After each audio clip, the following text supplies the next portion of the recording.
पिछले क्लास में हमने डिस्कस किया था जो हमारा स्पिरिचुअल रिलम यानी कि जो आत्मा का एक रिलम होता है वो हमारे लाइफ में एक्टिव रहना बहुत जरूरी है। उसके बारे में हमने बात किया था। आशा करता हूँ उसके जो जो बात मैं आपको समझाने के लिए कोशिश कर रहा था शायद आपको समझ में आया होगा कि स्पिरिचुअल आई क्यों ओपन होना है। उसके बारे में हमने बात किया कि इसका मेन रीजन यह है कि दुनिया में अगर हम देखें तो वहां पर पूरा दुनिया के अंदर एक विजुअल वर्ल्ड है और एक स्पिरिचुअल वर्ल्ड है। ये दोनों दुनिया को हम देख सकते हैं। एक ही जो हमारा संसारिक आंखों से हम एक दुनिया को देख सकता है जैसे हम एक दूसरे को देख पा रहे हैं, तो इसी दुनिया के अंदर जो कुछ हो रहा है हम वैसे अपने आंखों से उस बात को समझ सकते हैं। नहीं तो फिर हमारे खानों से हम उसको सुन सकते हैं और हम स्पर्श भी कर सकता है, देख भी सकता है, सुन भी सकता है। लेकिन ऐसे एक दुनिया है जो स्पिरिचुअल रोलअप कहते हैं, स्पिरिचुअल वर्ल्ड कहते हैं। तो उसी वर्ल्ड में शैतान भी काम करता है और पवित्र आत्मा भी काम करता है, तो वो एक अलग वर्ल्ड है। तो जो लोग डिमोनिक रोलअप में या शैतान के और जुड़े रहते हैं वो शैतान के कामों को वो देख पाएंगे या कर पाएंगे या शैतान का काम उनका लाइफ में असर होंगे। और जो लोग पवित्र आत्मा से जुड़े रहेंगे उनको पवित्र आत्मा के बारे में पता चलेगा और पवित्र आत्मा उनसे संपर्क करते करते रहते हैं। और शैतान इनके विरोध में जो कुछ प्लान करता है वो भी उन्हें पता चलता है।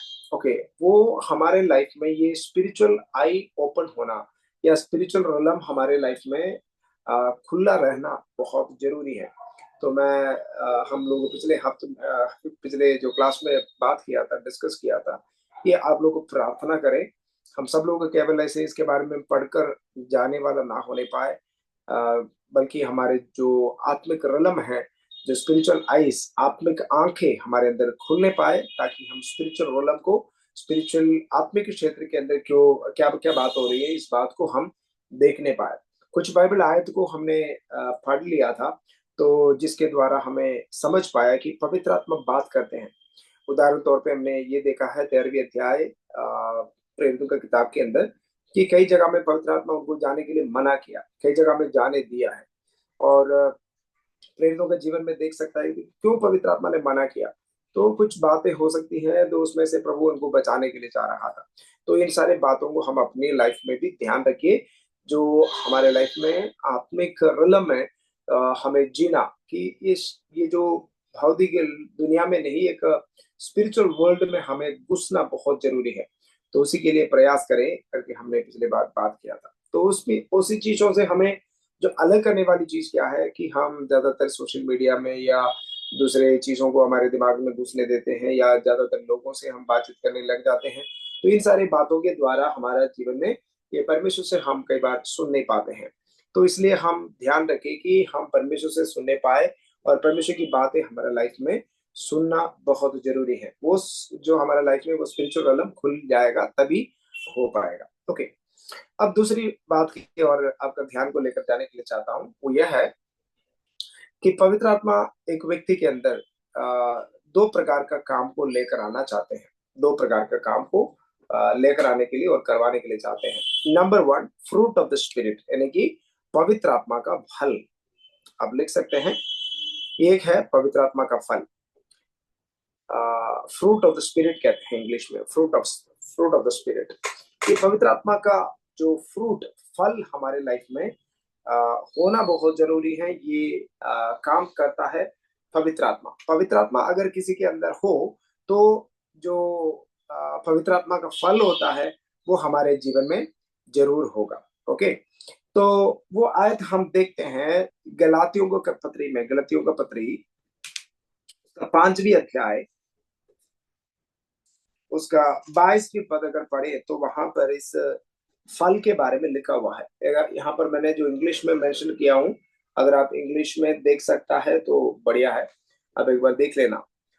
इंग्लिश में इस प्रकार पढ़ते हैं, लव यानी कि प्यार, love, joy, peace, patience, kindness, goodness, faithfulness, gentleness and self control.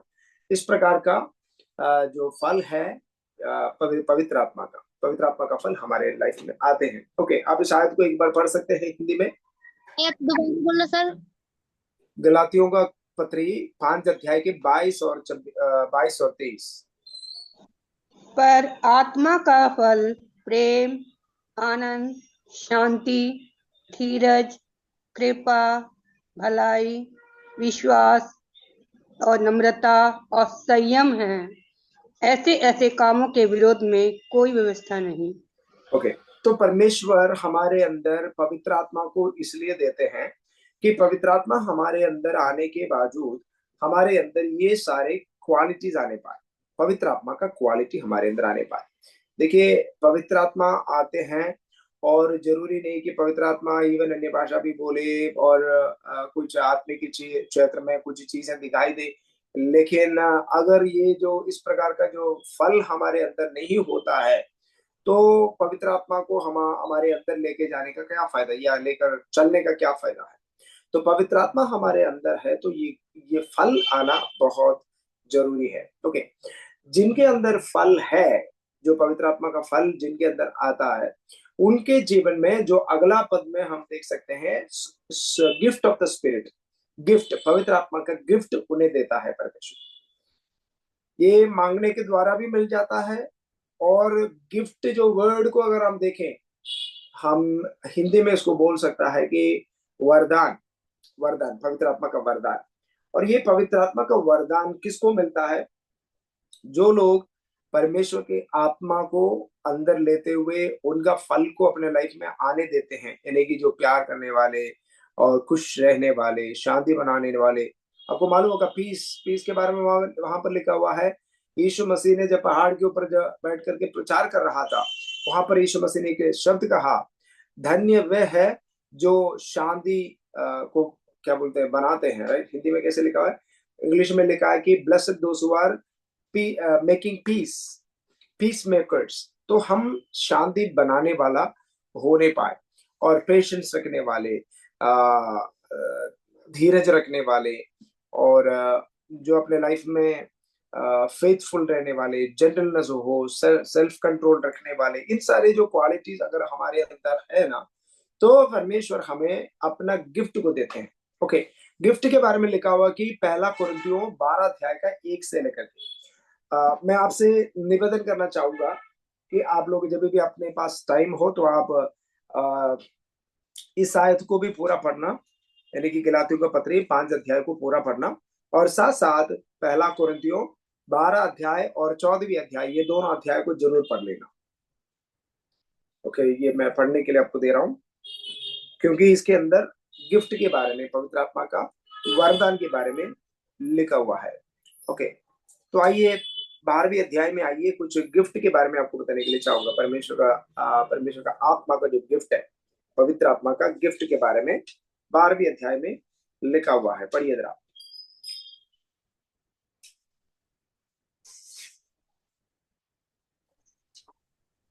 शुरू से पढ़े सर जी? हाँ जी, शुरू से पढ़िए जी। हे भाइयों, मैं नहीं चाहता कि तुम आत्मिक वरदानों के विषय में अनजान रहो। तुम जानते हो कि जब तुम अनजाति थे तो गूंगी मूर्तियों के पीछे जैसे चलाए जाते थे वैसे चलते थे। इसलिए मैं तुम्हें देता हूँ कि जो कोई परमेश्वर की आत्मा की अगुवाई से कहता कि यीशु श्रापित है और ना कोई प्रकार के हैं, परंतु आत्मा एक ही है, और सेवा भी कई प्रकार की है, परंतु प्रभु एक ही है, और प्रभावशाली कार्य कई प्रकार के हैं, परंतु परमेश्वर एक ही है जो सब में हर प्रकार का प्रभाव उत्पन्न करता है। किंतु सबके लाभ पहुंचाने के लिए हर एक को आत्मा का प्रकाश दिया जाता है, क्योंकि एक को आत्मा के द्वारा बुद्धि की बातें दी जाती हैं और दूसरे को उसी आत्मा के अनुसार ज्ञान की बातें। किसी को उसी आत्मा से विश्वास और किसी को उसी एक आत्मा से चंगा करने का वरदान दिया जाता है। फिर किसी को सामर्थ्य के काम करने की शक्ति, और किसी को भविष्यवाणी की, और किसी को आत्माओं की परख, और किसी को अनेक प्रकार की भाषा, और किसी को भाषाओं का अर्थ बताना। परंतु ये सब प्रभावशाली कार्य वही एक आत्मा कराता है, और जिसे जो चाहता है वह बांट देता है। अब आइए 27वीं आयत पढ़िए बेटे, 27 और 27 पढ़ने से 27 से लेकर के पढ़िए। इसी प्रकार तुम सब मिलकर मसीह की देह हो और अलग अलग उसके अंग हो, और परमेश्वर ने कलीसिया में अलग अलग व्यक्ति नियुक्त किए हैं, प्रथम प्रेरित, दूसरे भविष्यद्वक्ता, तीसरे शिक्षक, फिर सामर्थ्य के काम करने वाले और उपकार करने वाले और नाना प्रकार की भाषा बोलने वाले। क्या सब प्रेरित हैं? क्या सब भविष्यद्वक्ता हैं? क्या सब उपदेशक हैं? क्या सब सामर्थ्य के काम करने वाले हैं? ओके बेटे, क्या रुकिए सबको शिक्षा करने? रुकिए रुकिए, अभी 14वें अध्याय में आइए, 14th चैप्टर में आइए और उसका 14वीं पद पढ़िए। 14वें अध्याय का 14वीं पद, 14वें और 15वां दोनों। इसलिए यदि मैं अन्य भाषा में प्रार्थना करूं तो मेरी आत्मा प्रार्थना करती है, परंतु मेरी बुद्धि काम नहीं देती। अतः क्या करना चाहिए? मैं आत्मा से भी प्रार्थना करूंगा और बुद्धि से भी प्रार्थना करूंगा। मैं आत्मा से गाऊंगा और बुद्धि से भी गाऊंगा। ओके, अब आइए 25वीं आयत पढ़िए। 25 25 से और लेकर उसके मन के, हाँ सर जी, कितना तक? 29। और उसके मन के भेद प्रकट हो जाएंगे, और तब वह मुंह के बल गिरकर परमेश्वर को दंडवत करेगा और मान लेगा कि सचमुच परमेश्वर तुम्हारे बीच में है। इसलिए हे भाइयों, क्या करना चाहिए? जब तुम इकट्ठे होते हो तो हर एक के हृदय में भजन या उपदेश या अन्य भाषा या प्रकाश या अन्य भाषा का अर्थ बताना रहता है। सब कुछ आत्मिक उन्नति के लिए होना चाहिए। यदि अन्य भाषा में बातें करनी हो तो दो या बहुत हो तो 3 जन बारी बारी से बोलें और एक व्यक्ति अनुवाद करे। परंतु यदि अनुवाद करने वाला ना हो तो अन्य भाषा बोलने वाला कलीसिया में शांत रहे और अपने मन से और परमेश्वर से बातें करे। भविष्यवक्ताओं में से 2 या 3 बोले और शेष लोग उनके वचन को परखें। ओके, बस अब आप शुरुआत से लेकर के देखिए, पवित्र आत्मा का कुछ वरदानों के बारे में वहां लिखा हुआ है। Okay, number 1 gift of wisdom. Number 1 gift of wisdom.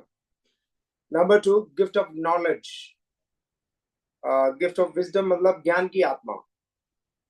और नंबर 2, आपको याद है एफिसियों का पत्री पहला अध्याय 17वीं आयत जब हम पढ़ा था, उसके बारे में हमने शुरुआत फर्स्ट क्लास में डिस्कस किया था। उसमें हमने परमेश्वर के बारे में ज्ञान के लिए हमें क्या चाहिए? Gift of knowledge, sorry gift of wisdom. Wisdom की आत्मा की जरूरत है। विजडम की आत्मा और रेवलेशन की आत्मा, ये दोनों हमारे जीवन में आने से हमें क्या मिलता है? परमेश्वर के बारे में ज्ञान, नॉलेज अबाउट गॉड। तो यहाँ पर देखिए वरदान के बारे में जब पवित्र आत्मा पौलुस बात कर रहा है तो सबसे पहले वही आ रहा है, विजडम। आज हम प्रार्थना करें, प्रभु जी हमें वो विजडम की जरूरत है, वो विजडम हमारे अंदर आने पाए, वो ज्ञान की आत्मा हमारे अंदर आने पाए। ओके, ये ज्ञान हमारे अंदर नहीं है तो हमें परमेश्वर के बारे में समझ में नहीं आएंगे और लोगों के बारे में भी समझ में नहीं आएंगे। हम एक आम व्यक्ति के जैसे जिएंगे। देखिए, हम इन सारे सब्जेक्ट को पढ़ने का वजह क्या है? हमें एक आम व्यक्ति के तौर पे जीना नहीं है, और हमारा जीवन एक आम व्यक्ति के तौर पे नहीं है। हमारा जीवन ये सर्वश्रेष्ठ जीवन है और हमारा जीवन बहुत अलौकिक जीवन है। लेकिन हम उस बात को समझते कि नहीं? समझना जरूरी है और उस लेवल पर हमें जीना भी जरूरी है। मैं आज कुछ बातों को मनन कर रहा था, तो कुछ लोग होते हैं कि बिलो एवरेज मसीह जीवन जीते हैं। बिलो एवरेज, बिलो एवरेज मतलब एक साधारण लाइफ से भी बहुत नीचे। मतलब चर्च गया तो गया, नहीं तो नहीं। पास्टर डांटेगा तो कई बार जाते हैं, नहीं तो नहीं। ऐसे लोग होते हैं, उसको कहते हैं बिलो एवरेज मसीह जीवन। बिलो एवरेज मसीह जीवन। ओके, दूसरा कैटेगरी का लोग है जो एवरेज मसीह जीवन जीते हैं। एवरेज मसीह जीवन, एवरेज मसीह जीवन मतलब चर्च में तो रेगुलर जाएंगे, एक्टिविटी हो तो उसमें भाग लेंगे, सब कुछ। लेकिन उनका वो नहीं है, क्या बोलते हैं, परमेश्वर से कुछ लगाव हो, परमेश्वर का वचन से बहुत लगाव हो, ऐसा कुछ नहीं। लेकिन इस प्रकार बोल सकते हैं कि नामदारी मसीह। एक हो गया, परमेश्वर से ज्यादा कोई कांटेक्ट नहीं है, बस गया तो गया, मतलब एकदम वैसे मसीह बन गया, अभी चर्च गया तो गया, नहीं तो नहीं। वो बिलो एवरेज है। एवरेज विश्वासी क्या करेंगे? चर्च रेगुलर जाएंगे, बाइबल पढ़ना तो पढ़ लेंगे, घर पे प्रेयर करना तो कर लेंगे, सब कुछ हर चीजों में वो रहेंगे, लेकिन परमेश्वर से कोई संबंध नहीं है। इसको कहते हैं एवरेज मसीह जीवन। ओके। और कुछ लोग होते हैं एबव एवरेज। एबव एवरेज मतलब एवरेज से भी, साधारण से भी बढ़कर। ये लोग बहुत डिसिप्लिन से जीते हैं, सुबह शाम प्रार्थना होंगे, बाइबल पढ़ेंगे, और थोड़ा सा अन्य भाषा भी बोलेंगे, कभी कभार दर्शन भी देखेंगे, और कभी कभार सुसमाचार भी सुनाते हैं। और मसीह जीवन में जो एवरेज हम यहाँ देखते हैं कि इस तरह का लोग ज्यादातर कलीसिया में मिलेगा। लेकिन मुझे और आपको यही बात समझ में आना चाहिए कि परमेश्वर इसमें भी खुश नहीं है। आपको बीच बीच में तरह दर्शन दर्शन मिल रहा है, ओके, अन्य भाषा बोल रहा है, चर्च में जगह रेगुलर जा रहा है, और चर्च का एक्टिविटी में आप शामिल हो रहे हैं, और दशांश भी दे रहा है, और पास्टर के साथ कहीं भी जा रहा है, ये सब कुछ कर, ये एक एबव एवरेज मसीह जीवन है। लेकिन मैं आपको ये बात बताना चाहता हूँ, एबव एवरेज मसीह जीवन से भी कोई काम होने वाला नहीं है। हमें होना है एक सुपरनैचुरल मसीह जीवन। सब लोग जी सुन रहे मेरी बात? हमें ऐसे एक मसीह जीवन जीना है, एबव एवरेज से भी, एवरेज और एबव एवरेज से काम नहीं चलेगा। हमें चलना तो खुदा के साथ, करना तो खुदा के मर्जी के साथ। अभी एबव एवरेज में लोग पता क्या करेंगे, अपना प्रभु के लिए बहुत कुछ करने के लिए तैयार है, करते भी है, लेकिन वो नहीं करते जो खुदा चाहते। ये दोनों में अंदर है, इस बात को बहुत अच्छे से समझ लेना। जो मैं खुदा के लिए कर रहा हूं, देखिए मैं अभी, हम लोग यहाँ पर क्लास ले रहे हैं, आप यहाँ पर बैठे हैं, मैं आपको सिखा रहा हूं।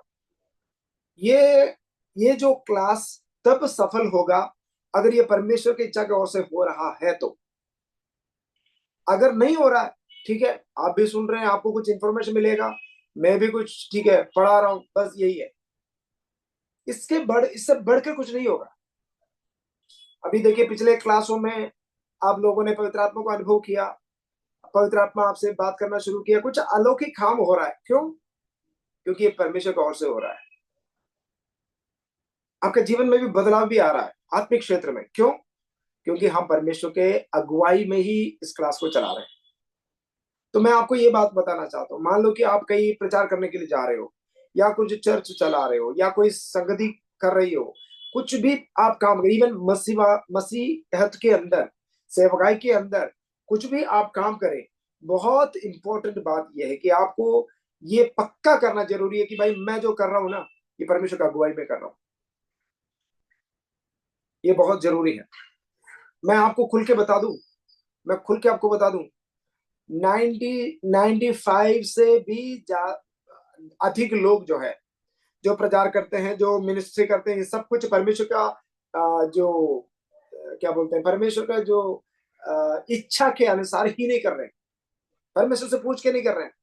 अरे भाई पड़ोसी कर रहा है तो मैं भी कर रहा हूँ, वो प्रचार कर रहा है तो मुझे भी करना है, वो दुष्ट आत्मा निकाल रहा है तो मुझे भी निकालना है। मित्रों, मैं आपको वो बात बताना चाहता हूँ कि अपने लाइफ में एक बात को बहुत बहुत इंपॉर्टेंट दे करके आप इस बात को अपने दिमाग में रखिए, मैं केवल वही काम करूंगा जो खुदा मुझसे करने के लिए चाहते हो, या प्रभु मेरे से करवाने के लिए चाहते हो। इवन आप प्रार्थना भी करो, प्रभु नहीं चाहता तो मत करो। मान लो कि कोई आपके लिए प्रार्थना करने आपके आपके पास आ रहा प्रार्थना के लिए, करवाने के लिए, तो कम से कम 1 मिनट खुदा से पूछे, प्रभु मैं इनके लिए प्रार्थना करूं तो क्या प्रार्थना करूं, ये तो पूछे प्रभु से। ऐसे नहीं किया मैं पास हूं भाई लगा ले हाथ ले, no, don't do that.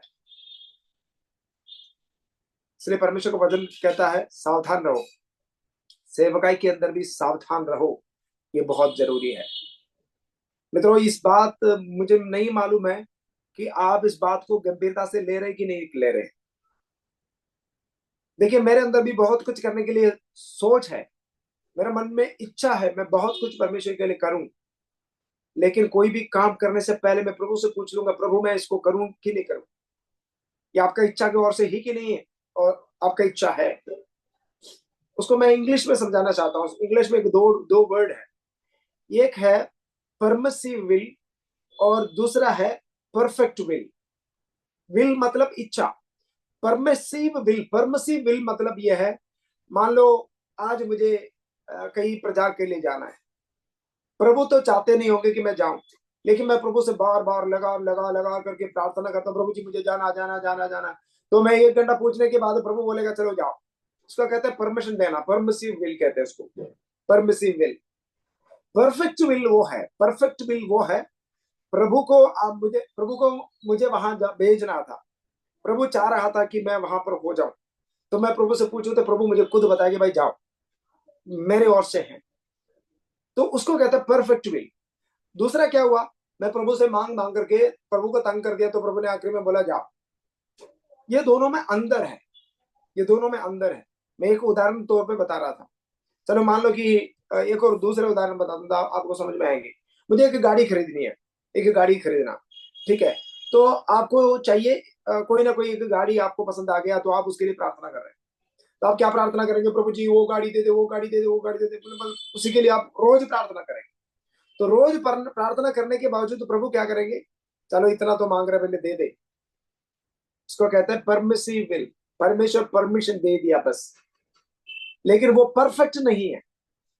Perfect will को तब कहते हैं आप प्रार्थना करके प्रभु से पूछेंगे, प्रभु मैं गाड़ी लेना अभी सही समय है, आपकी इच्छा की ओर से है, तो कौन सी गाड़ी लूं। तो ये प्रभु के ओर से है।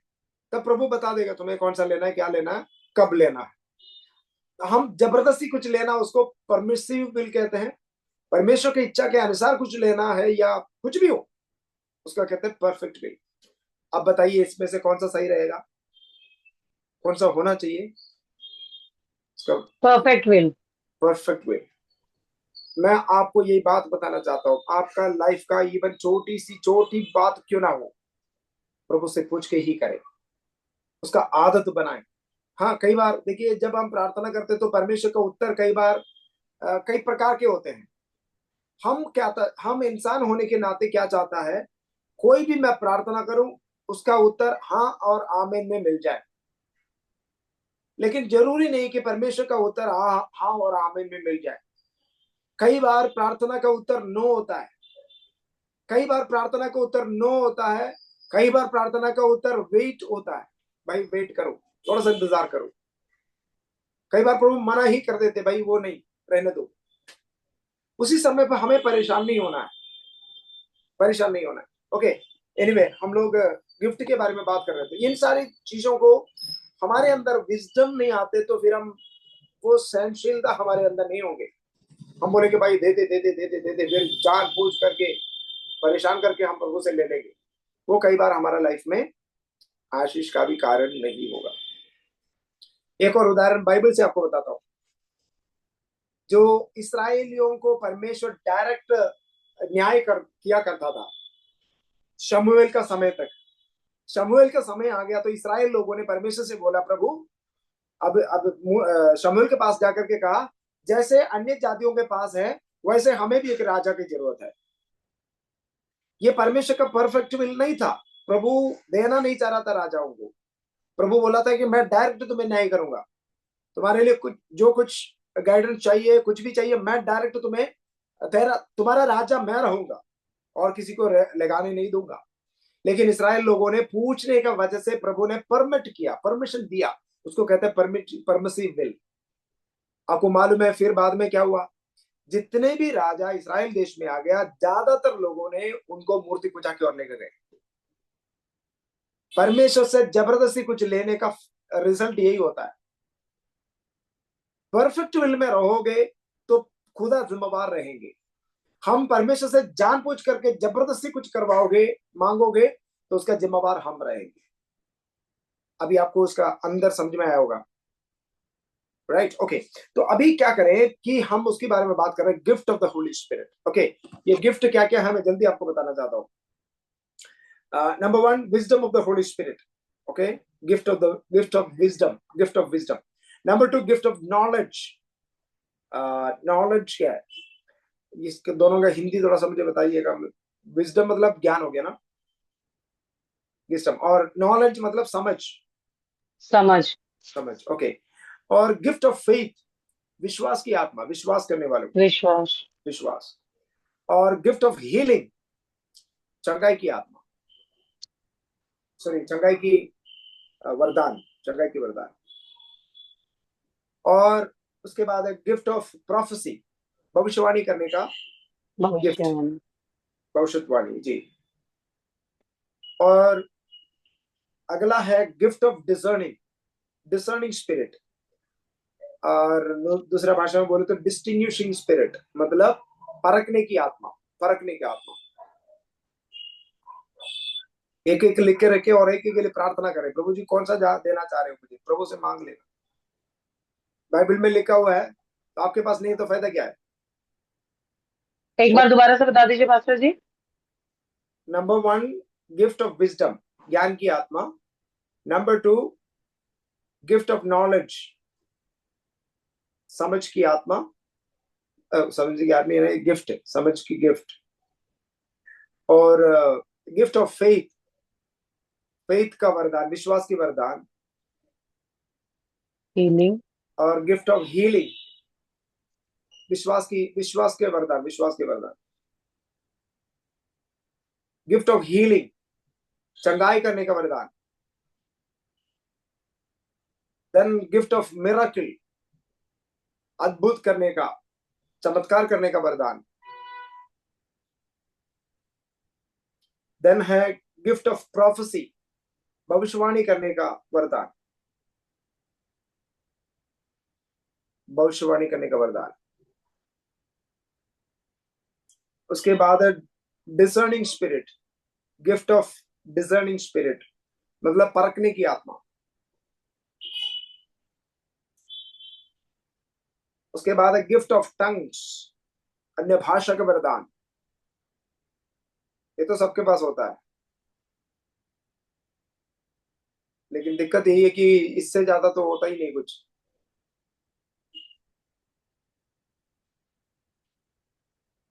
ओके, अगला है गिफ्ट ऑफ इंटरप्रिटेशन, ये भी होना बहुत जरूरी है। हम अन्य भाषा बोल के बैठ जाते हैं, उसका इंटरप्रिटेशन भी होना जरूरी है, उसका अर्थ बताना।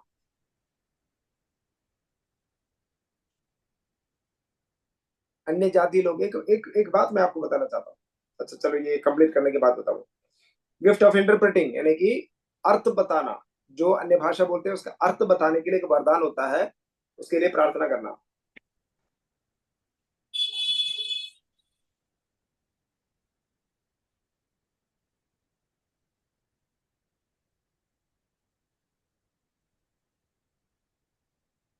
ओके, दूसरा एक और गिफ्ट है, गिफ्ट ऑफ एडमिनिस्ट्रेशन। एडमिनिस्ट्रेशन को क्या बोलते हैं?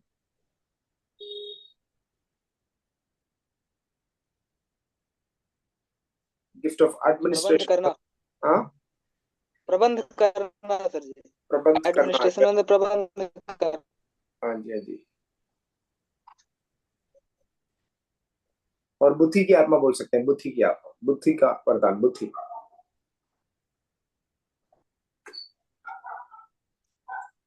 ओके, मतलब ये है कि जो कुछ हम काम करें वो परमेश्वर का एक प्रिंसिपल होता है, परमेश्वर का प्रिंसिपल, रूल्स, और परमेश्वर की इच्छा, उसके अंदर रहकर चीजों को करने के लिए एक, वो भी एक गिफ्ट है। गिफ्ट ऑफ एडमिनिस्ट्रेशन कह सकता है, लेकिन उसका हिंदी ट्रांसलेशन में ये लिख दीजिएगा, गिफ्ट ऑफ क्या बोलते हैं, बुद्धि की आत्मा, बुद्धि का वरदान। Okay, then gift of help, मदद करने का वरदान, मदद करने का, हेल्प करने का। ओके, मैंने जैसे आपको पहले बताया कि आप इन आयतों को जरूर पढ़ लेना। ओके, 12वीं अध्याय और 14वीं अध्याय पूरा पढ़ लेना, बार बार पढ़ लेना। ओके, बार बार पढ़ने से आ, एक एक बार एक वरदान के बारे में कई जगह में फिर से बताया हुआ, दोबारा दोहराया हुआ कौन है। सा वाला पास्टर जी, 12 और 14 किसका? लास्ट वन, गिफ्ट ऑफ बुद्धि की आत्मा, सॉरी, बुद्धि की नहीं वरदान। नहीं, कौन सा चैप्टर आप पढ़ने के लिए ओके, बोल रहे हैं? पहला कुरिन्थियों 12वीं और 14वीं अध्याय, first Corinthians chapter 12 and also chapter 14, दोनों अध्याय को जरूर पढ़ लेना। ओके, मैं आपको ये बात बताना चाह रहा था कि इन दो अध्याय के अंदर एक वरदान के बारे में बार बार बताया हुआ है। बता सकते हो कि कौन सा वरदान है? एक वरदान के बारे में कई बार बताया हुआ है, गिफ्ट ऑफ प्रोफेसी। ओके, 14वें अध्याय का पहला पद पढ़िए। प्रेम का अनुकरण करो और आत्मिक वरदानों की भी धुन में रहो, हाँ, विशेष करके यह कि भविष्यवाणी करो। ओके, आत्मिक वरदान के लिए धुन में रहो, विशेष करके भविष्यवाणी करो। ओके, और बाकी आप पढ़ लेना, देखिए दो तीन जगह में भविष्यवाणी के लिए आपको इच्छुक रहना है, उसके बारे में लिखा हुआ है, दो तीन जगह में लिखा हुआ है। ओके, तो आज से लेकर आप जरूर प्रार्थना कर लेना कि मुझे भविष्यवाणी का वरदान है, क्योंकि परमेश्वर चाहता है कि सबके पास हो। आपको एक बात बताइए, हमारा परमेश्वर कंजूस नहीं है, हमारा परमेश्वर कंजूस नहीं है। हम मांगते नहीं है तभी तो देते नहीं है, मिलते नहीं, देने के लिए वो तैयार है भाई। प्रभु का वचन में लिखा है कि मांग लो भाई, लेकिन हम फेसबुक यूट्यूब ये सारी चीजें दूर करके फिर हमारे पास समय नहीं रहता, तभी हम मांग नहीं पा रहे। हमें दुनिया का चीजों में बहुत मजा आता है, दुनिया का चीजों में मजा आता है तो आत्मिक चीजों में मजा आएंगे नहीं। एक चीज मैं आपको बताता हूँ, एक एक एक एक फैक्ट, एक सच्चाई मैं आपको बता दूं। अगर आप दोनों दुनिया को एंजॉय करोगे ना, हो सकता है आपके खानों के द्वारा, शरीर के अंगों के द्वारा, इवन आंखों के द्वारा, दिमाग के द्वारा, जो भी है आपका शरीर के द्वारा, अगर आप दुनिया को एंजॉय करोगे तो मुश्किल होगा आत्मिक चीजों को, आत्मिक वरदानों को एंजॉय करें, इवन परमेश्वर की उपस्थिति को एंजॉय करें, मुश्किल होगा। उल्टा वैसे भी सोचे, अगर आत्मिक चीजों को, आत्मिक वरदानों को, परमेश्वर को, परमेश्वर की उपस्थिति को, वचन को अगर आप आनंद, उसका आनंद उठा रहे हैं ना, तो दुनिया का चीजों में आनंद, मजा आएगा ही नहीं, मजा आएगा नहीं। हमें ज्यादा चुगली करने में मजा नहीं आ रहा, आएगा, आएगा नहीं। अगर आज अपने लिए सोच के देखिए, ज्यादा चुगली करने का मजा आता है तो उसका मतलब है कि आप प्रभु से दूर हो। कोई भविष्यवक्ता आकर के हाथ रख के बोलने की जरूरत नहीं है बेटा तू आज परमेश्वर से दूर हो, बोलने की कोई जरूरत नहीं, अपने आप को परख सकते हैं। ज्यादा मजा आ रहा है यूट्यूब देखने में तो प्रभु से दूर है, कोई डाउट नहीं। फेसबुक चलाने में 1 घंटा चला रहे हो, 1 घंटा फेसबुक में बैठे हो, कोई डाउट नहीं, पक्की बात है प्रभु से दूर हो तुम, कोई डाउट। भविष्यवक्ता आके थोड़ी ना बोलने का है, प्रभु बता दे, प्रभु मुझे खींच ले, मैं आऊं तेरे पास, ये गीत गाने का कोई मतलब नहीं।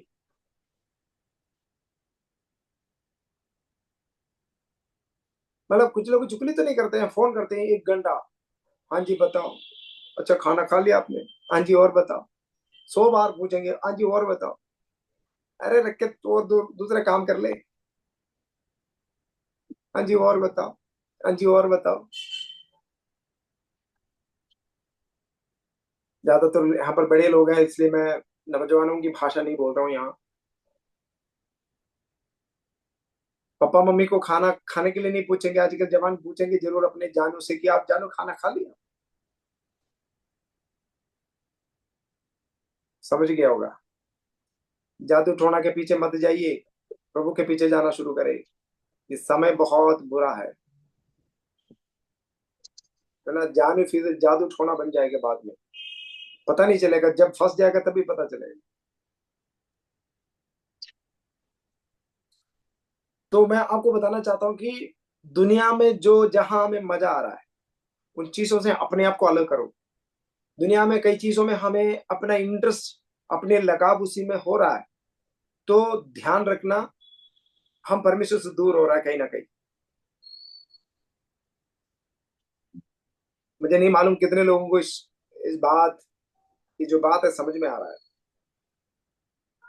अगर आप एक संसारी के तौर पे जीने वाला व्यक्ति हो तो मैं जो बात कर रहा हूं ना, आपको ये मूर्खता लगेगा। अरे वासा जी क्या भले, हम तो दुनिया में जी रहे हैं भाई, तो हम तो फिल्म देख सकते हैं भाई, हम तो फिल्म गाना सुन सकते हैं भाई, हम तो ये सब चीजें बिना कैसे जिएंगे। लेकिन अगर आपके अंदर पवित्र आत्मा कार्य कर रहे हो ना,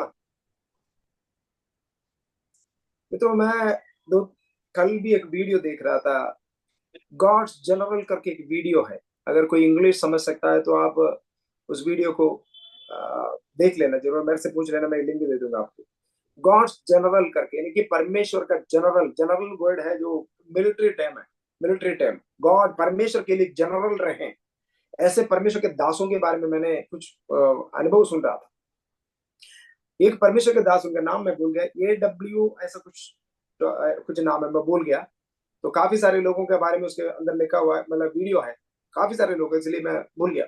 एक परमेश्वर के दास के बारे में लिखा हुआ है कि इतने सारे लोग उनके पास आया ये चंगाई के लिए, चंगाई करके करके करके वो थक गया, इतना सारे लोग आए। तो आखिर में उन्होंने क्या किया, एक नदी में गया, नदी में हाथ डाल करके प्रार्थना करके चले आया, बोला कि इस नदी में कोई भी छुएगा चंगे हो जाएंगे। बाद में पता चला कि नदी, पानी कम होने लग गए वहां, इतना सारे लोग आकर के पानी लेके जा रहे चंगाई के लिए। परमेश्वर कैसे क्या नहीं कर सकता, ये हमारा सोच से भी बाहर है। एक नदी में हाथ लगा के प्रार्थना करके बोला जो कोई इस पानी को पिएगा वो चंगे होंगे। परमेश्वर, विश्वास है, विश्वास। एक परमेश्वर के दास अफ्रीका से था, वो वहां जाकर के पत्थर में जाकर के पत्थर को कमांड दिया कि पत्थर फट करके पत्थर से पानी आने लगे। एक अफ्रीका का पास्टर। मित्रों, मैं आपको ये बात बताना चाहता हूँ, दुनिया का एंजॉयमेंट मत करो, दुनिया में जो आनंद उठाना ना उसको बंद करो और खुदा के उपस्थिति में बैठो, स्वर्ग उतर आने पाए, और फिर सोच लेना कि क्या नहीं होगा आपके द्वारा। होली स्पिरिट। एक परमेश्वर के दास के बारे में मैं सुन रहा था, वो परमेश्वर का दास किसी के चेहरे में देख ले तो वो रोने लग जाते लोग। बोलता है कि मुझे यीशु चाहिए, मुझे यीशु चाहिए। मतलब बात करने की जरूरत नहीं, प्रचार करने की जरूरत नहीं, हाथ रख के हिलाने की जरूरत नहीं। लोग मतलब परमेश्वर को उपस्थिति, पिछले क्लास में भी हमने एक बात बताया था, परमेश्वर को उपस्थिति मजाक नहीं है, वो खेलने वाली चीज नहीं है। आप सीरियस रहोगे पवित्र आत्मा को उपस्थिति के साथ, वो भी सीरियस रहेंगे आपके साथ। Jesus, holy spirit. Prakash 2 minute अपनी आंखों को बंद करें। I feel presence of God right now. परमेश्वर को उपस्थिति को मैं अनुभव कर रहा हूं। अपनी आंखों को बंद करें। ओ जीसस। पवित्र आत्मा को बोले, पवित्र आत्मा मैं आपको इतना सीरियसली नहीं लिया अपने लाइफ में, मुझे मदद करे, आपके साथ सीरियस हो जाऊं, आपका पर्सनालिटी के साथ सीरियस रहूं। Holi spirit, holy spirit. पवित्र आत्मा और रियल होने पाए अपने लाइफ में, और रियल होने पाए। Holy spirit, thank you holy spirit, thank you holy spirit. O Jesus. कोई व्यक्ति को देखते ही उनका पूरा हिस्ट्री हमें पता चलने पाए। पवित्र आत्मा सारे प्रकट करने वाले। परमेश्वर के सामने कुछ भी चुप नहीं रहता, कुछ गुप्त बात है ही नहीं। पवित्र आत्मा आपके अंदर कार्य करना शुरू किया तो फिर आप किसी को देखोगे तो कोई चुप नहीं रहेगा, कोई गुप्त में नहीं रहेगा, सारे प्रकट होंगे। ओ जीसस, सारे वरदान हमारे सामने खुलने पाए। Glory to God Jesus. पवित्र आत्मा और सीरियस हो जाए पवित्र आत्मा को उपस्थिति के लिए। Oh Jesus, holy spirit, holy spirit. अगर पवित्र आत्मा को उपस्थिति वो भारी रीति से आपके जीवन में उतराना शुरू हो गया, ऐसे कैसे नहीं रहेंगे आप, कभी भी, कभी भी नहीं रहेंगे। Holy spirit, thank you Lord. Amen, amen, amen, amen. तो मैं आपको ये बात बोल करके उत्साहित करना चाहूंगा कि आप लोग आज से लेकर इस वरदान के लिए प्रार्थना करें। ओके, हम gift of the holy spirit के बारे में बता रहे थे। Gift of the holy spirit, okay, gift of the holy spirit तब आएंगे जब हमारे पास fruit of the holy spirit होगा। इतना समझा गया आपको? जब फ्रूट होगा तो फल भी होगा। बोलिए मेरे साथ, फ्रूट होगा तो फल हो, सॉरी, फ्रूट हो तो गिफ्ट भी होंगे, है ना? फल है तो वरदान भी होंगे। आमेन। ओके, अब हम थोड़ा सा और इसी बात का डिटेल में जाएंगे। थोड़ा सा डिटेल में आपको मैं लेकर जाने के लिए चाहता हूं। मान लो आप एक व्यक्ति है और आपके अंदर मान लो टैलेंट है, या आपके अंदर एबिलिटी है, या कुछ करने का क्षमता है, कैपेसिटी है। हम जो नॉर्मल व्यक्ति, आपका जो टैलेंट है, एबिलिटी है, कैपेसिटी है, इसको रख करके, इसको लेकर के आप एक जितना जो ऊंचा जा सकता है समाज में, हमारा दुनिया में, उसका एक सीमा रहती है, उसका एक सीमा रहती है। वहां पर परमेश्वर क्या चाहता है, हम मान लो कि हमारे अंदर टैलेंट है, एबिलिटी है, कुछ कैपेसिटी है, सब कुछ है, लेकिन इसके साथ प्रभु क्या चाहता है हमारे अंदर, अभी जो हमने बात किया था, हमारे अंदर कुछ पवित्र आत्मा का फल होने पाए, पवित्र आत्मा का फल होने पाए। ओके। और तीसरा, उसके साथ परमेश्वर ये भी चाहता है, इसमें मान लो हमारे लाइफ में कुछ फ्रूट हो गया, तो भी परमेश्वर नहीं चाहता कि हम वहां पर सीमित रहे। परमेश्वर चाहता है कि फिर से हमारे अंदर वो गिफ्ट ऑफ द स्पिरिट आने पाए। एक व्यक्ति का लाइफ तब वो फुलनेस में आएंगे जब हमारे टैलेंट हो, क्या हमारा कैपेसिटी हो, हमारी एबिलिटी हो, कुछ भी जो हमारे अंदर हम कह सकता है कि जो मेरे पास है, जो इनबिल्ट है, जो जन्म से लेकर के हमारे अंदर है। मान लो गीत गाने का होगा, बात करने का होगा, प्रचार करने का होगा, चीजों को कोऑर्डिनेट करने का होगा, कुछ ना कुछ तो टैलेंट आपके अंदर हो, आपको मालूम होगा क्या है आपके अंदर। लेकिन उसके साथ नेक्स्ट क्या होना चाहिए, फ्रूट ऑफ द स्पिरिट भी होना चाहिए। Okay. Fruit of the spirit आने के बाद, यानी कि परमेश्वर पवित्र आत्मा का फल भी आपके अंदर आने के बाद फिर क्या होना चाहिए, gift of the holy spirit होना चाहिए। जैसे कि हमने अभी बात किया था, ये गिफ्ट होना चाहिए। ये गिफ्ट के साथ एक और चीज है जो आप 14वीं अध्याय जब पढ़ोगे ना, वहां पर हमने पढ़ा था, सॉरी 22वीं अध्याय का, ओके 22वीं अध्याय का जो 27 से लेकर के हमने पढ़ा था, वहां पर कलीसिया के अंदर 5 प्रकार के जो ऑफिसर्स भी हैं, जो वरदानों के बारे में हमने बात किया, वरदान के साथ 5 ऑफिसर्स भी है। देखिए 12वीं अध्याय का 28वीं पद पढ़ोगे तो वहां पर लिखा हुआ है, number 1 apostle, number 2 profit, profit के बारे में हमने ऑलरेडी बात किया, राइट। उसके बाद है जो टीचर, देन है प्रीचर, फिर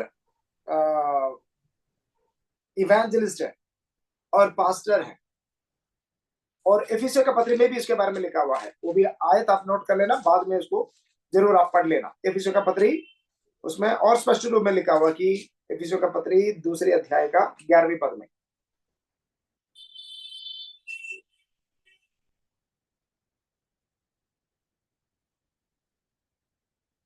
सॉरी,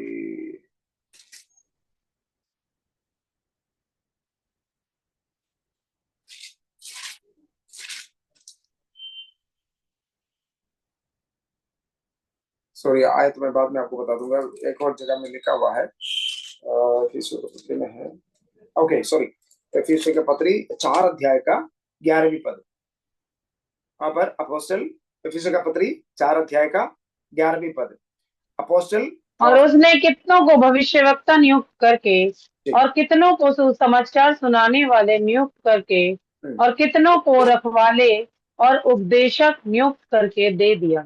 ओके। तो ये ध्यान रख लेना, जो पहले हमने कुछ गिफ्ट के बारे में बताया, सो वरदान के बारे में बताया, उस वरदानों के साथ ये 5 ऑफिसर्स भी है, ठीक है, अपोस्टल, प्रॉफिट, और teacher, preacher and pastor. Okay. तो ये जो 5 गिफ्ट है, ये 5 जो ऑफिसर्स हैं, ये भी उसके साथ आ जाता है, राइट। ओके। अब मैं एक बात आपको बताना चाहता हूँ, ये कुछ साइकोलॉजिकल बात, अगर थोड़ा सा डिटेल में आप उसको समझेंगे ना, जो आपका टैलेंट और आपका एबिलिटी और आपका कैपेसिटी जो आपका है, जो आपके अंदर ऑलरेडी इनबिल्ट है, वो है आपका फिजिकल रिलम में आता है। फिजिकल रिलम यानी कि आपका शरीर के ओर पे है, स्पिरिचुअल आपका फिजिकल रिलम में है, बॉडी में, राइट। ओके। जो फ्रूट ऑफ द स्पिरिट यानी कि पवित्र आत्मा का जो फल है, वो कहाँ आता है, वो आता है आपका सोल रिलम में। एक इंसान का 3 रिलम होता है, 3 भाग होता है, एक शरीर, प्राण, आत्मा। ओके। तो आपका जो एबिलिटी, टैलेंट, मतलब कि आप गाना गा रहे हैं या कुछ कुश्ती लड़ने का गिफ्ट है आपके अंदर, कुछ ना कुछ तो जो आपका टैलेंट है, वो टैलेंट सारे आपका बॉडी में काम करता है ना, बॉडी के द्वारा आप उसको प्रकट करोगे। ओके। वो है आपका फिजिकल रिलम में। ओके। बाकी जो ये gift of the holy spirit, sorry gift नहीं, fruit of the holy spirit, ये कहाँ आएंगे, ये आपका सोल रिलम में आएंगे। सोल मतलब आपका प्राण में, आपका प्राण से रिलेटेड है आपका माइंड, आपका थिंकिंग, आपका स्वभाव, और ये सब चीजें आपका सोल रिलम में काम करता है। ओके। तो ये फ्रूट ऑफ द स्पिरिट कहाँ आएंगे, आपका सोल रिलम के अंदर। ओके। यानी कि आपका स्वभाव बदल जाना, मतलब ओके, तीसरी बात है कि gift of the holy spirit, पवित्र आत्मा का वरदान। ये पवित्र आत्मा का वरदान आएंगे कहां पर? वो आएंगे आपका आत्मा के अंदर। आपका जो स्पिरिट होते हैं, आपका स्पिरिट है, जो इंसान का 3 भाग होता है, बॉडी, सोल एंड स्पिरिट, यानी कि शरीर, प्राण, आत्मा। ओके, आपका आत्मा के अंदर पवित्र आत्मा भी आते हैं, तो वो मिलकर के परमेश्वर का जो गिफ्ट होते हैं, जैसे भविष्यवाणी बोलना या ये सब चीजें आपका स्पिरिट के अंदर होगा। ओके, हमेशा ऐसा काम को करे जो आपका आत्मा तृप्त हो जाए। तो पवित्र आत्मा का गिफ्ट, पवित्र आत्मा का काम आपके अंदर के अंदर यानी कि आत्मा में होंगे, तब आपका जीवन में संतुष्टि आ सकता है। ओके, यहाँ पर बीच वाली बात जो सोल रिलम में एक और काम होना बहुत जरूरी है। ओके, इस बात को आप समझना कि अब इसको देखिए एक बार, ये जो गलातियों को किताब में एक बार आइए, गलातियों की किताब में एक बार आइए, वहां पर जो 19वीं आयत लेकर के पढ़िएगा, जरा 19वीं आयत को लेकर के एक बार पढ़िए। गलातियों कौन सा चैप्टर? 5 का 19 को लेकर के 19। शरीर के काम तो प्रकट हैं, अर्थात वह विचार, गंदे काम, लुचपन, मूर्ति पूजा, टोना, बैर, झगड़ा, ईर्ष्या, क्रोध, विरोध, फूट, विधर्म, डाह, मतवालापन, लीला क्रीड़ा और इनके जैसे और काम हैं। ओके, यहाँ पर काफी सारे जो ऐसे काम के बारे में लिखा हुआ है जो पवित्र आत्मा के ओर से नहीं है, जो शरीर के ओर से है। ओके, तो इसमें हमें क्या करना है? इन सारे जो अभी जो पढ़ाया गया है, इन सारे जो कैरेक्टर होता है, जो हमारे स्वभाव के अंदर होते हैं, इन सारी चीजों को खत्म करना है। जब इसको खत्म करोगे तब पवित्र आत्मा का काम, यानी कि पवित्र आत्मा का फ्रूट आ सकता है। ये पवित्र आत्मा का काम है। ओके, तो मेरा कहना यह है, इसी के लिए हम अपने आप को नम्र करते हुए, धीन रहते हुए परमेश्वर की उपस्थिति में आए, प्रार्थना करें, प्रभु से पूछें, तब परमेश्वर का आत्मा हमारे जीवन में इन सारे फलों को लाएंगे, तब हमारा कैरेक्टर बदल जाएगा। ये कैरेक्टर के अंदर बदलाव इस प्रकार होता है, तभी परमेश्वर का कार्य हमारे जीवन में होगा। ओके, पहला कुरिन्थियों 15वां अध्याय का 31 पद में पौलुस एक शब्द को कहता है, आई डाई डेली।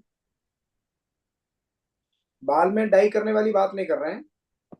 मैं आई डाई डेली मतलब मैं रोज मरता हूं। पौलुस कह रहा है कि मैं रोज मरता हूं। पढ़िएगा जरा हिंदी में। हे भाइयों, मुझे उस घमंड की सौं जो हमारे प्रभु यीशु मसीह में मैं तुम्हारे विषय में करता हूँ कि मैं प्रतिदिन मरता हूँ। मैं प्रतिदिन मरता हूँ। मैं प्रतिदिन मरता हूं। मैं प्रतिदिन मरता हूं। आपका जीवन में ऐसा कोई चीज है जो आप हर रोज खत्म करते हो? कोई चीज है आपका लाइफ में हर रोज खत्म करना होता हो या खत्म करते हो? पास्टर जी, प्रतिदिन मरने का मतलब क्या है? प्रतिदिन मरने का मतलब है कि हम शरीर में रहते हैं, शरीर पाप जी करने के लिए इच्छा रखते हैं, झूठ जी बोलने का मौका आ जाएंगे तो मुझे बोलना नहीं, मतलब आई डाई। मतलब मैं जो शरीर के तौर पे कोई काम नहीं करता हूँ, करना नहीं चाहता हूँ, पवित्र आत्मा के ओर से जो कुछ मुझे अगुवाई मिलता है, मान लो कि झूठ बोलने का मौका मिल रहा है, कुछ पाप करने का मौका मिलता है, ज्यादातर हमारे शरीर में इच्छा रहती है, जो शरीर का अभिलाषाएं, इन शरीर का अभिलाषाओं को मार डालना, मतलब उसको करना नहीं। इनके अगेंस्ट नहीं करना। ओके, इसको कहते हैं मरना। पौलुस का दूसरा भाषा में बोलूं तो पौलुस कहता है कि यीशु मसीह के साथ हमारा शरीर को क्रूस पर लटकाओ, कील लगाओ, कील ठोको उसको।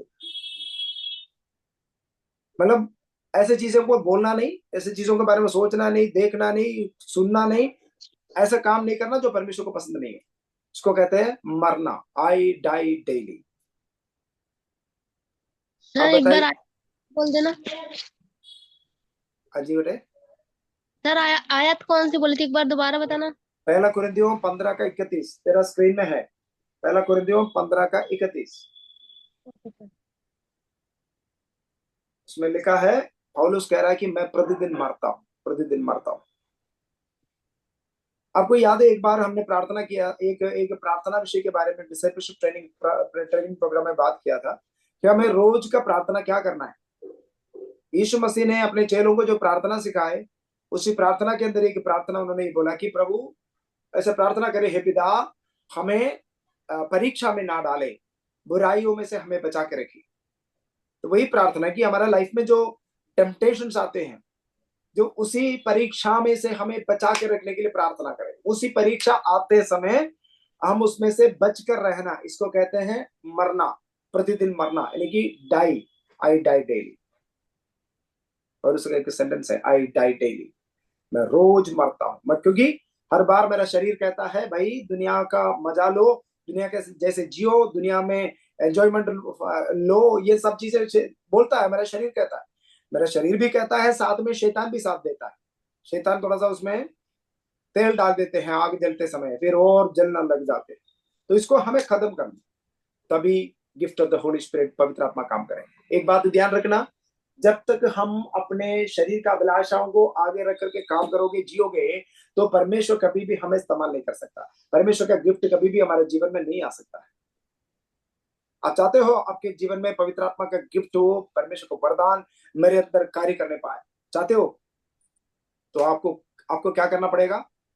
अपना हर एक जो शरीर का अभिलाषाओं को, जो अभी हमने पढ़ा था, क्रोध, पाप, अब फिर से इसके बारे में उसको पढ़ लेना, मनन कर ले इसको। ऐसे एक बार पढ़ के छोड़ना नहीं, एक एक करके लेके पूछ लेना कि मेरे अंदर है ये चीज।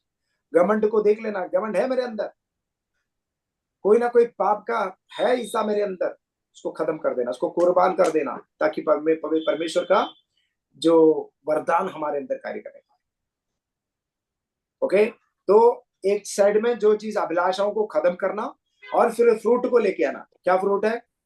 प्यार करना, धीरज रखना, सेल्फ कंट्रोल, काफी सारी चीजें है ना। शांति बना के रखना। कुछ लोगों का नाम भी शांति होगा, लेकिन जहां पर भी वो जानते जाते हैं वहां का शांति खत्म हो जाता है ना। कुछ लोगों का नाम संतोष होता है, जिन जहां जाते तो जो संदेश वहां है वो भी खत्म हो जाता है। आशा करता हूँ यहाँ पर कोई खुशी नहीं है। कुछ लोगों के चेहरे में देख करके खुशी तो लगता नहीं है ना। तो है ना, हमें ऐसे ऐसे जीवन को प्रकट करना है जो हमें, कई बार ना इंसान के अंदर एक टेंडेंसी रहता है कि मुझे अपने आप को प्रकट करना है। हम, मैं कौन हूं, मैं क्या हूं, ये दिखाने का, वो दिखावट के अंदर हमारा मन लगता है।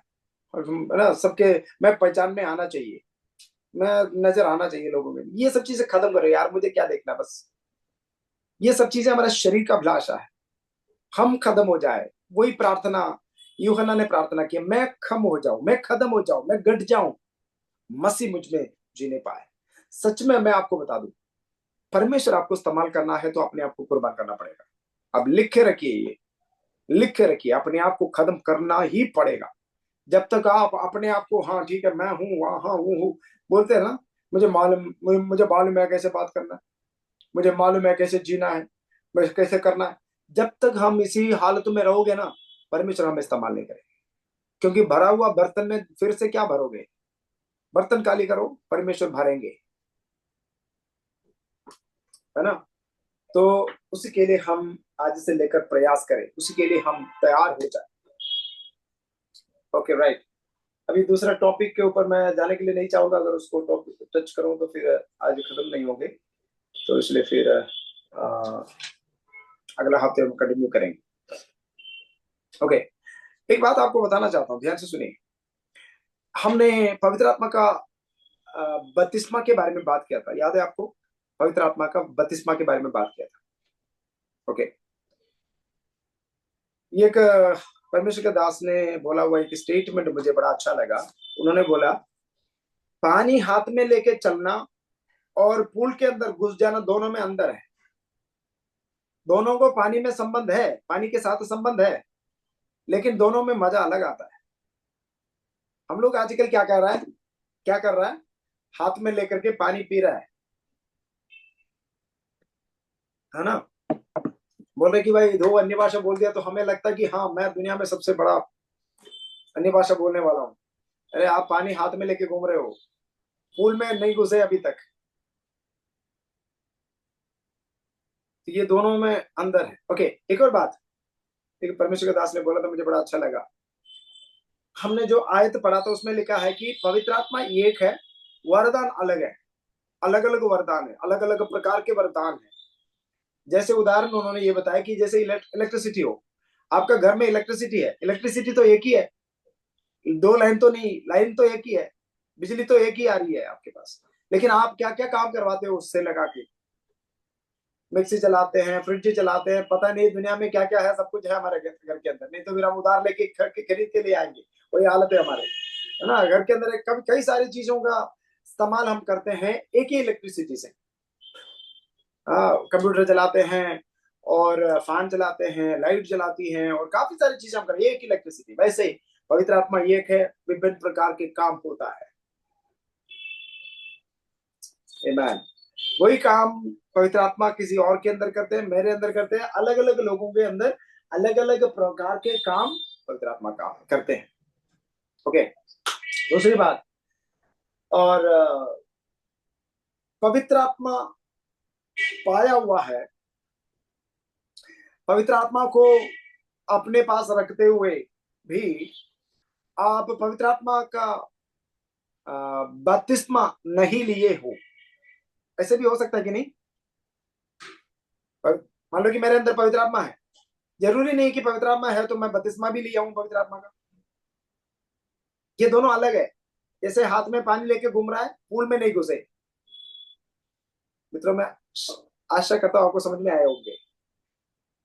हाथ में पानी लेके घूमने वाला ना बने, पानी में घुस जाओ, नदी में घुस जाओ। मैं वही कहना चाहूंगा, नदी में कूद जाओ। पवित्र आत्मा है इतना नदी समान। हम नदी के किनारे पे बैठ करके लेक्चर देने वाले हैं, भाई नदी इस प्रकार होते हैं, तैरना ऐसा होता है, ये सब चीजें। लेक्चर मारने वाला बंद करो, लेक्चर मत मारो, घुस जाओ, कूद जाओ उसके अंदर, पानी में तैरो। वो पानी हमारे ऊपर बहने दे, पानी हमारे ऊपर बहने दे, वो कार्य हो नहीं पाए। इतना समुद्र जैसे, कितना वरदानों के बारे में हमने अभी बात की, कितने वरदानों के बारे में। ये सारे वरदान मेरे लिए और आपके लिए है ना, लेकिन हम ऐसे जीवन जी रहे हैं कि हमें इससे कोई लेना देना है नहीं। कुछ बात है तो फिर भविष्यवक्ता के पास जाना पड़ रहा है। इस हालत को खत्म करें। अन्य भाषा है तो उसका वरदान भी है, इंटरप्रेट करने का, उसका अनुवाद करने का। उसको हम उसके लिए क्यों नहीं प्रार्थना करते हो। ओके, दो तीन क्लास और रहेगा हमारा पवित्र आत्मा के बारे में, ज्यादातर 2 क्लास और रहेगा पवित्र आत्मा के बारे में। मैं आपको बताना चाहता हूँ, इस 2 क्लास खत्म होने से पहले कुछ ना कुछ तो वरदान आपके अंदर एक्टिव होना जरूरी है। ऐसे लालच के साथ, दुनिया के चीजों में लालच मत रखो, यहाँ लालच रखो। बोलो पवित्र आत्मा के लालच में हूं मैं, और पवित्र आत्मा चाहिए मुझे, और मुझे भविष्यवाणी चाहिए, उसका लालच में रहो ना। उसके लिए एक आशा रखो।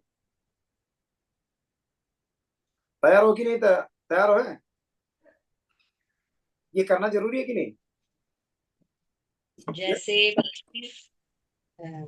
कुरिन्थियों की पत्री में लिखा है कि वरदानों की धुन में रहो।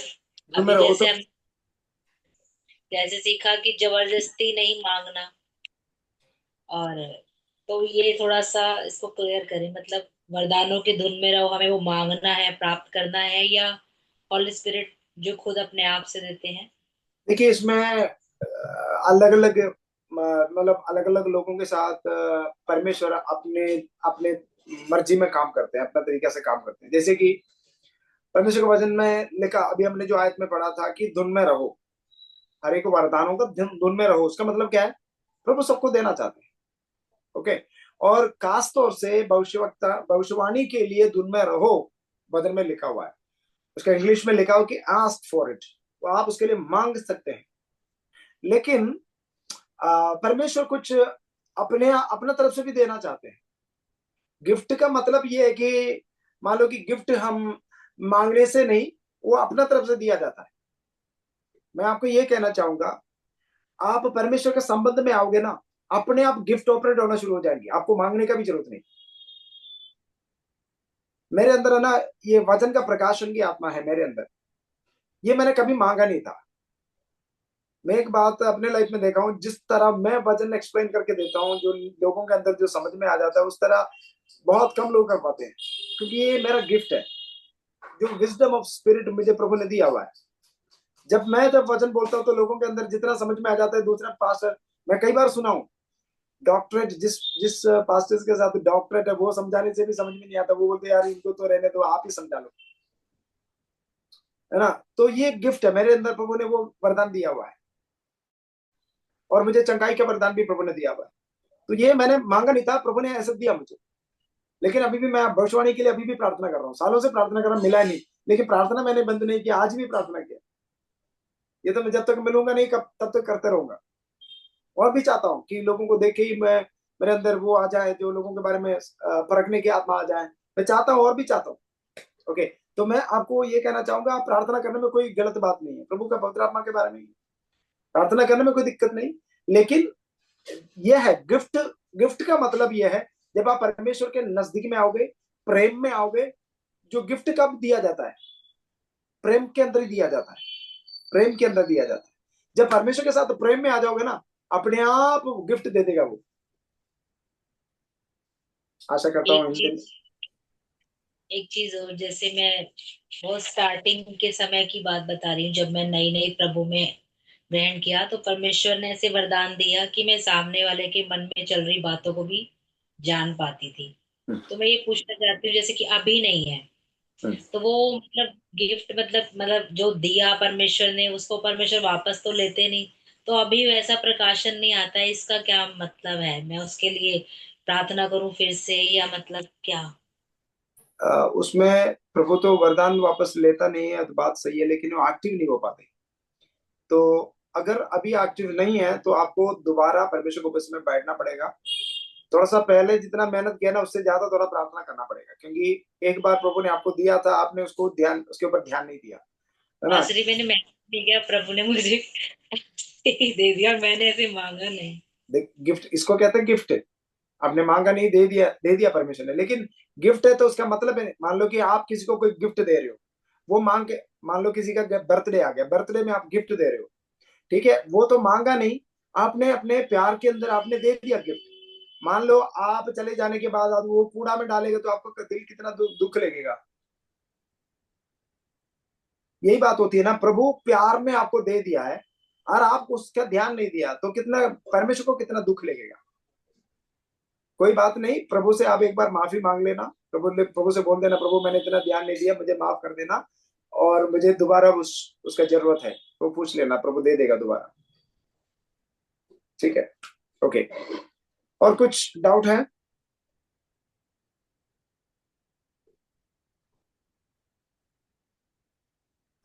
इससे रिलेटेड कोई कुछ सवाल करना चाहते तो? मुझे एक बात ये पूछनी थी, जब कभी हमारी आंख खुलती है सुबह 3 बजे, 3:30 बजे, तो हमें किस तरीके से प्रार्थना को शुरू करना चाहिए, कैसे प्रार्थना करनी चाहिए?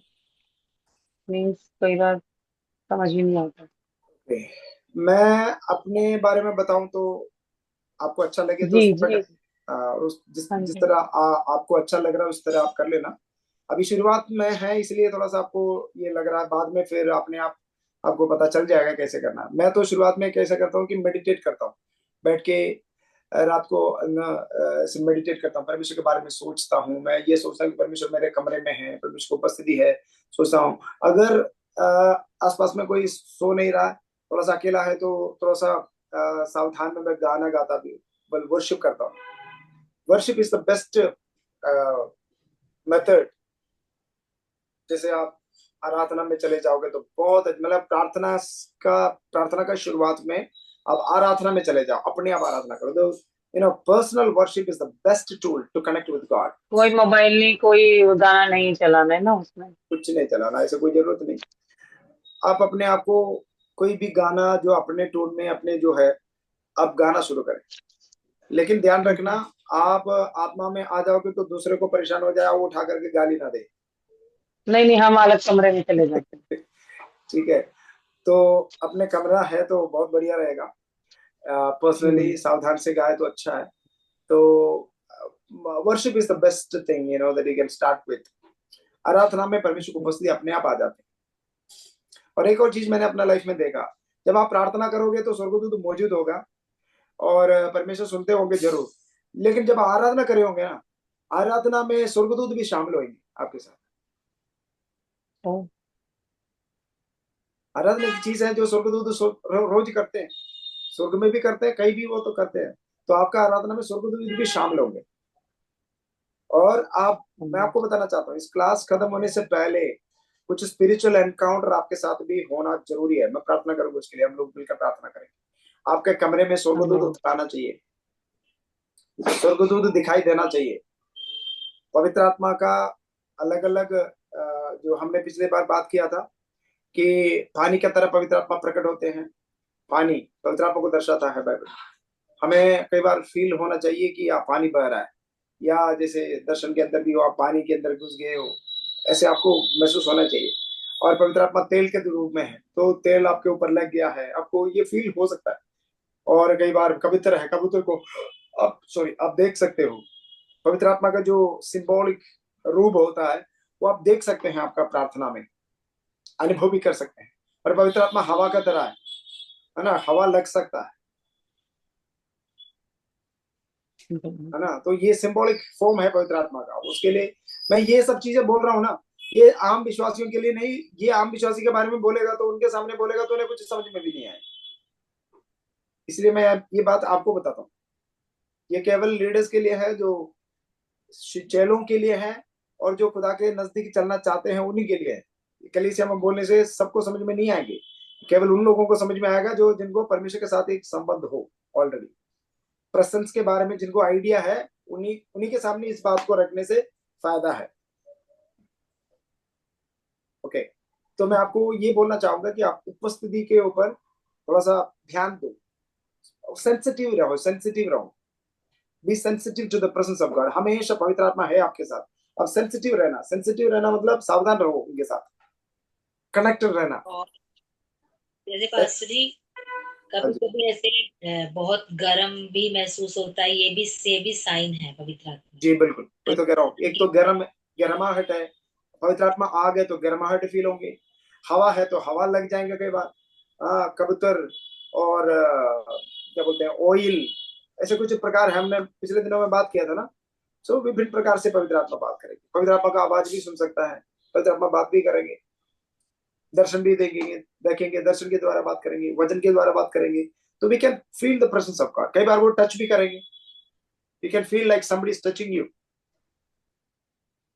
इसलिए मैं आपको बोल रहा हूं, आपको बिलो एवरेज भी नहीं रहना, एवरेज भी नहीं रहना, एबव एवरेज भी नहीं रहना। आपको एकदम रहना तो खुदा के साथ, खुदा के बारे में बोल के खुदा साथ में, नहीं तो फायदा क्या है ना। सर तो मेरे मेरे को जी बोलिए। जी, सबसे पहले प्रभु का धन्यवाद करती हूँ आज के टॉपिक के लिए। कल से मेरे मन में ये बातें थी इन टॉपिक को लेकर, और जो जो आपने बातें उठाई, सेम वही चीजें मेरे मन में कल से चल रही थी। और ये मैंने सोचा था कि जब आप मीटिंग लेंगे तो मैं जरूर आपसे पूछूंगी, आंसर पूछूंगी इन सवालों का। तो मेरे दो सवाल हैं। सबसे पहले ये जो हमने अन्य भाषा के बारे में अभी सीख रहे थे, आपने बताया जैसे कि, तो अन्य भाषा, आज हम जो अन्य भाषा बोलते हैं, और जो प्रेरितों के काम में प्रेरितों ने जो अन्य भाषा बोली थी, वो देशों के कनेक्टेड थी। और आज हम जो अन्य भाषा बोलते हैं, वो एक अलग भाषा होती है। तो ये अन्य भाषा दोनों एक है या अलग अलग है? उनका अन्य भाषा किससे कनेक्टेड था, क्या बोले आपने? जैसे जब प्रेरित वहां पर अन्य भाषा बोल रहे थे, तब वहां पे यूनानी और भी जो अदर कंट्री के लोग थे, उन्हें लग रहा था कि ये हमारी भाषा बोल रहे हैं। पर आज जब हम अन्य भाषा बोलते हैं तो उसे किसी भी कंट्री से मैच नहीं होती है, वो बहुत डिफरेंट होती है। तो ये दोनों अन्य भाषा अलग अलग है या दोनों एक ही है ये अन्य भाषा? बेटे उस समय वो लोग अन्य भाषा बोल रहे थे तो 17 देश के लोग मौजूद थे, इसलिए जल्दी पकड़ में आ गया। अब आप अकेला अपने कमरे में बैठ के बोल रहे तो किसको क्या समझ आएगा? नहीं तो आपको अन्य भाषा बोल के ऑनलाइन में डालना पड़ेगा, भाई जिसको क्या समझ आया बता दे। मैं दो तीन उदाहरण बताता हूँ। एक परमेश्वर के दास के बारे में मैंने सुना, वो पूरा कहानी मुझे एग्जैक्टली याद नहीं है। एक ऐसा अन्य भाषा, अफ्रीका को कोई देश का नाम बताया, किसी को कुछ समझ में नहीं आया। बाद में शायद वहां से कोई इधर आ गया या ये वहां चला गया, तो पता चल गया कि उसी गांव का नाम है, जिस गांव में ये बाद में जाके प्रचार किया, उस गांव का नाम वो अन्य भाषा में बोल रहे थे वो। और एक परमेश्वर के दास अमेरिका से केरला आ गया था। केरला में एक जगह में, वो जगह का भी नाम है भूल गया। तो अमेरिका में जो अंग्रेजी वहां पर बैठ करके प्रार्थना करते समय एक वर्ड उनका अन्य भाषा के बीच में आ गया। वो वर्ड बोलते बोलते बोलते वो वर्ड बाद में उनका मुंह से हट नहीं रहा था। फिर वो वर्ड उन्होंने गूगल में सर्च किया तो पता चल गया कि केरला के एक जगह का नाम है। सालों पहले की बात कर रहा हूँ, बहुत सालों की पहले की बात कर रहा हूँ। फिर वो उसी जगह में आकर के सेवकाई शुरू की। अमेरिका में अंग्रेजी के बारे में बात कर रहा हूँ। और कल भी कोई बता रहा था, कल भी मैं किसी से बात कर रहा था तो किसी ने बोला था कि ऐसे पवित्र आत्मा का जो अन्य भाषा जो बोल रहा था, तो मतलब किसी की बातों को कर रहा था, जो मतलब आज भी यही बात है। लेकिन बात इसलिए हमें समझ में नहीं आ रहा कि ज्यादातर अन्य देश के लोग, अन्य भाषा बोलने वाले लोग हमारे बीच में नहीं है, इसलिए समझ में नहीं आ रहा। तो सर दूसरा क्वेश्चन एक और था। बात मैं एक और बात इसके साथ जोड़ के जी बोलना चाहता हूँ। आप इसके लिए भी प्रार्थना करिए, प्रभु उसका वरदान भी मुझे दे, इसका अर्थ बताने का वरदान भी दे। ये हम सब लोग प्रार्थना कर सकता है, ताकि दूसरा कोई भी अन्य भाषा बोले तो हमें समझ में आए, या क्या परमेश्वर का जो गुप्त बातों को बता रहे होंगे, या कुछ वरदान, कुछ बातों के बारे में भविष्यवाणी वगैरह कुछ कर रहे होंगे, तो उसके उसके बारे में हमें समझ में आए। ओके, बोलिए। जी, दूसरा क्वेश्चन मेरा ये था कि अगर हमारे पास वरदान है तो हम कैसे पहचानेंगे कि हमारे पास इस चीज का वरदान है? भविष्यवाणी किसी के बारे में, आप भविष्यवाणी का वरदान है तो भविष्यवाणी मतलब भाई को देख करके आपका मन में आएगा कि भाई इनका भविष्य ये है, ये हो रहा है इनके साथ, या कुछ प्रभु, ये तो प्रकट रूप में समझ में आएगा, प्रकट रूप में समझ में आएगा, है ना। और उसमें क्या बताऊं, ये तो बहुत इजीली समझ में आएगा, बहुत इजीली। लेकिन वो अभी आपके अंदर वो एक्टिव नहीं है, इसलिए आपको समझ में नहीं आ रहा। बाकी मान लो कि कोई साथ में बैठे हैं, ठीक है, तो उनको देखते ही अपने आप आने लग जाएंगे, ये बातें आने लग जाए, वरदान, है ना। और विजडम के बारे में बात करूं तो आप वचन पढ़ते समय आपको विजडम अपने आप प्रकट होने लग जाएंगे, पढ़ते समय आपको पता चलेगा। आज मैंने जो आपके साथ जो बताया, मैंने आज प्रार्थना में बैठा हुआ था पवित्र आत्मा के बारे में। मैंने जब बैठते समय पवित्र आत्मा ने मुझे बोला ये तीनों बातों को आज सिखाना है, तब मैंने आज ये बात सिखाई। ये पहले से बनाया हुआ कोई नोट नहीं है। आज मैं बैठ करके प्रार्थना कर रहा था तो प्रभु ने मुझे ये बात बताया कि व्यक्ति के अंदर गिफ्ट होना है, सॉरी, फ्रूट होना है, फिर गिफ्ट होना है, ये तीनों चीजें मिला करके आज मैंने आज की नोट है ये प्रभु के वजह से मैं बैठा तो प्रभु ने बताया, तो मैं आपको बता रहा हूँ। राइट। जी, और इसीलिए मैं प्रभु का धन्यवाद करती हूँ। मेरे मन में ये सवाल थे और आपने इसी टॉपिक को आज किया, तो प्रभु को मैं महिमा देना चाहूंगी। जी जी, थैंक थैंक यू। यू, प्रभु का धन्यवाद। ओके, और कोई सवाल करना चाहते हैं कुछ? प्रेज द लॉर्ड पास्टर जी। जी, बोलिए। आप बताइए। भाई सर आवाज नहीं, सर आवाज आ रही है मेरा क्लियर? आवाज तो आ रही है, क्लियर तो नहीं है। सर आ रहा है? बोलिए सर बोलिए भाई। थोड़ा, अच्छा सर मेरा भी सर एक सवाल था सर। हाँ। मेरा भी सवाल था कि सर अभी फिलहाल में कुछ दिनों में मेरे साथ भी कुछ ऐसा ही हुआ है, तो मैं क्या इसको परमेश्वर का वरदान समझ सकता हूँ? जैसे कि सर अभी क्या हुआ था फिलहाल में कि मेरा सिस्टर है, वो उनका एक सहेली है, उसका पति जो है घर से बाहर चला गया था। हम्म। और बाहर चला गया था तो मेरे सिस्टर ने कहा कि हम अपने भैया से प्रार्थना करवाएंगे, वो कहीं भी होगा तो आ जाएंगे। तो एक दिन हो गया था, आया नहीं शाम तक। तो मेरे बहन ने मुझे कहा कि भैया आप उनके लिए प्रार्थना करना और बताना कि क्या है कैसा है। तो मैं ठीक है, हम दुआ करेंगे, कहीं भी होगा वापस आ जाएगा। लेकिन सर जब वो बात कर रही थी ना हम्म। मेरी बहन, तो ऑटोमेटिकली मेरे माइंड में एक चित्र छप रहा था सर कि मुझे लग रहा था कि वो भाई जो है कहीं भी गया होगा, वो शराब पिया होगा और किसी एक पुल के नीचे वो सो गया होगा रात भर, वो दूसरे दिन में आ जाएगा। और उसके शरीर में भी कहीं लग गया है चोट, ऐसा लगा। और सर वाकई में ऐसा ही हुआ कि दूसरे दिन वो वापस आ गया और उसको पूछा गया तो बताया कि वो किसी एक जगह पे सो रहा था, उसके शरीर में चोट लग गया था। और दूसरा सर, आवाज आ रहा है मेरा? हाँ। और दूसरा सर, एक बार और ऐसा हुआ कि अभी की बात ही है फिलहाल में, एक बहन के लिए मैं दुआ कर रहा था, हमारे यूपी में है, यहाँ अमरोहा तरफ है, तो उनके लिए भी दुआ कर रहा था। तो